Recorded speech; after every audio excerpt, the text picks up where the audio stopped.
সবশেষ অবস্থা জানাতে এই মুহূর্তে খুলনার কয়রায় আছেন সহকর্মী আব্দুল্লাহ আল মামুন রুবেল। সরাসরি যাচ্ছি তার কাছে। রুবেল,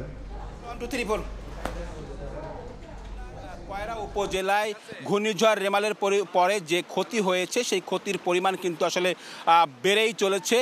কয়রা উপজেলার দশালিয়া যে জায়গাটি, এই জায়গাটিতে বড় একটি জায়গায় বেড়ি বাঁধ যেটি ছিল সেটি আসলে ভেঙে গিয়েছে।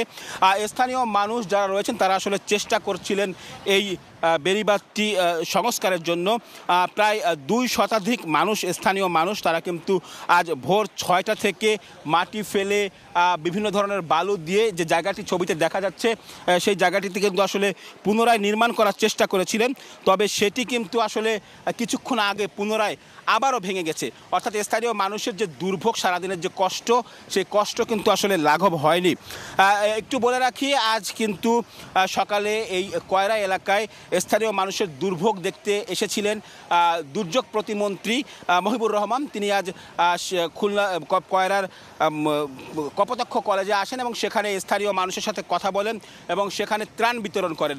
যদিও তার এই জায়গাটিতে আসার একটি কথা আমরা শুনেছিলাম যে তিনি দুর্যোগ প্রবণ এলাকায় আসবেন এবং এই জায়গাগুলো আসলে পরিদর্শন করবেন, তবে তিনি সেখানে আসলে আসেননি। স্থানীয় মানুষ যারা আছেন তারা আসলে বলছেন তারা আসলে প্রতিমন্ত্রীকে এখানে চেয়েছিলেন, তারা তাদের যে দুর্ভোগ সেটি আসলে সচক্ষে দেখাতে চেয়েছিলেন, সেটি দেখাতে না পারায় তারা আসলে হতাশ হয়েছেন।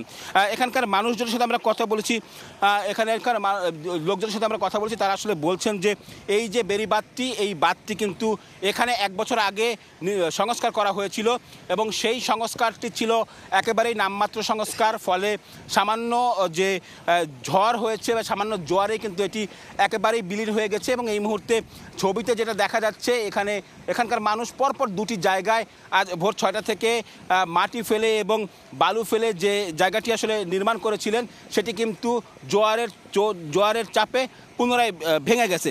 স্থানীয় মানুষরা আসলে অভিযোগ করছেন যে পানি উন্নয়ন বোর্ড যেভাবে এই জায়গাটি সংস্কার করার জন্য যা যা দেওয়ার প্রয়োজন সেই সহযোগিতাটা আসলে তারা করেনি।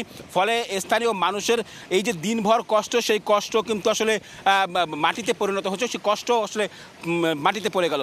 তো এখানকার মানুষের নানা রকম অভিযোগের কথা আমরা শুনছিলাম, পাশাপাশি এখানকার যে দুর্ভোগের কথা বলছেন, কয়রার এই দশালীয় বাদেও কিন্তু কয়রার বেশ কয়েকটি জায়গায় একই রকমভাবে ক্ষতিগ্রস্ত হয়েছে।